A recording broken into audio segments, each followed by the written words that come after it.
सर्वेभ्यो नमो नमः।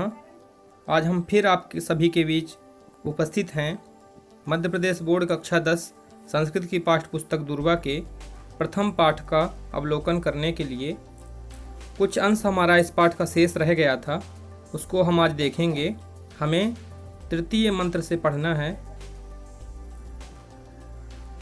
इसको थोड़ा बड़ा कर लेते हैं। ओम यत् प्रज्ञानमुत चेतो धृतिश्च यज्ञो तिरंतरमृतं प्रजासु यस्मान्नमृते किंचनम कर्म क्रियते तन्मे मनः शिव संकल्पमस्तु।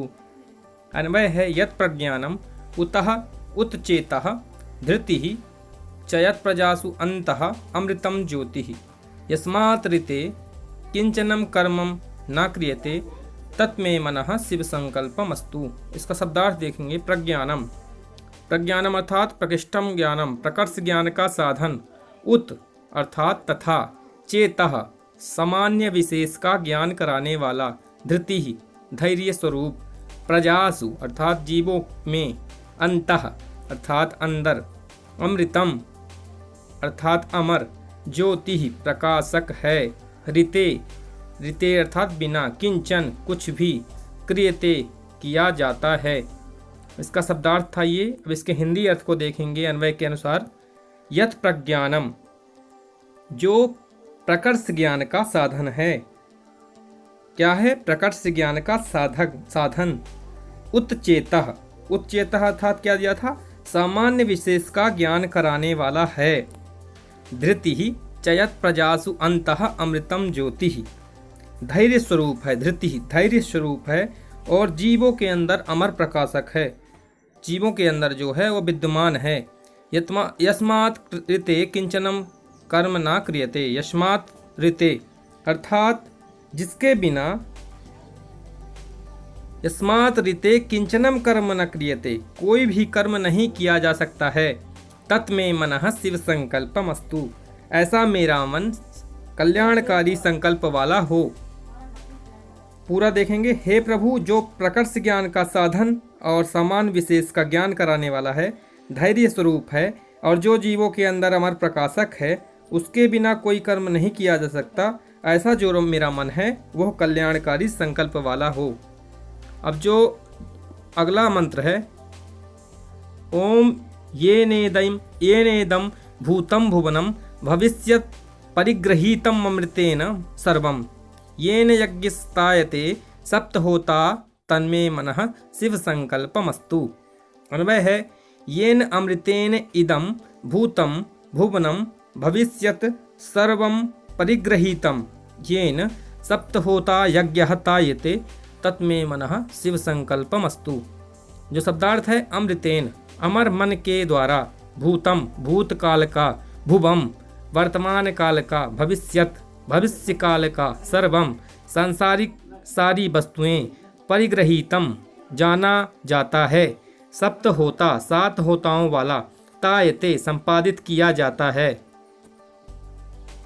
अब इसके हिंदी अर्थ को देखेंगे। येन अमृतेन इदम भूतम भुवनम भविष्यत सर्वम परिगृहीतम अर्थात जिसके अमृत मन के द्वारा। अमृतेन अमृत मन के द्वारा। भूतम अर्थात भूतकाल। भुवनम अर्थात वर्तमान काल और भविष्यत अर्थात भविष्य काल की। सर्वम परिगृहीतम सारी सांसारिक वस्तुओं का ग्रहण किया जाता है। येन सप्त होता यज्ञ तायते जिसके द्वारा सात होताओं वाला यज्ञ संपादित किया जाता है। तत्मे मनः शिव संकल्पमस्तु ऐसा मेरा जो मन है वह कल्याणकारी संकल्प वाला हो। कैसा हो? जिनके द्वारा अमृत मन के द्वारा भूतकाल वर्तमान काल और भविष्य काल की सारी सांसारिक वस्तुओं का ग्रहण किया जाता है। जिसके द्वारा सात होताओं वाला यज्ञ संपादित किया जाता है वह मेरा मन कल्याणकारी संकल्प वाला हो। अब इसका जो अंतिम मंत्र है। ओम यस्मिन् ऋचः साम यजूंसि यस्मिन् प्रतिष्ठिता रथनाभा विकाराः यस्मिच्चित्तं सर्वमोतं प्रजानां तन्मे मनः शिव संकल्पमस्तु। अन्वय है यस्मिन् ऋचः साम यजूंसि रथनाभौ अराह इव प्रतिष्ठिता यस्मिन् प्रजानां सर्वचित्तम् ओतं तत्मे मनः शिव संकल्पमस्तु। यस्मिन जिस मन में ऋचः अर्थात ऋचाएं, साम साम मंत्र, यजुंसी यजुर्मंत्र, रथ नाभो रथ चक्र की नाभि में, अराह इव तीलियों के समान, प्रजा नाम अर्थात प्राणियों का, चित्तम ज्ञान, ओतम भरा है। अब इसका जो हिंदी अर्थ है, यस्मिन ऋचः अर्थात जिस मन की ऋचाओं में, साम अर्थात साम मंत्र, यजुंसी रथनाभो अर्थात यजुर्मंत्र रथनाभ की तिल्लियों की तरह विराजमान है, अराह इव प्रतिष्ठिता अर्थात तिल्लियों की समान जो है प्रतिष्ठित है, यस्मिन प्रजानाम सर्वचित्तम ओतम जिसमें समस्त प्राणियों का ज्ञान भंडार है, तत्मे मनः शिव संकल्पम अस्तु ऐसा जो मेरा मन है कल्याणकारी संकल्प वाला हो।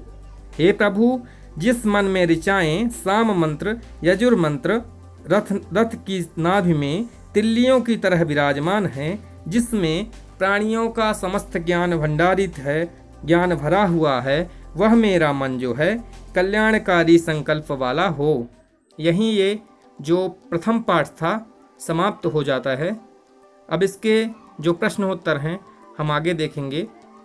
सर्वेभ्यो नमो नमः, नमस्कारः, धन्यवादः।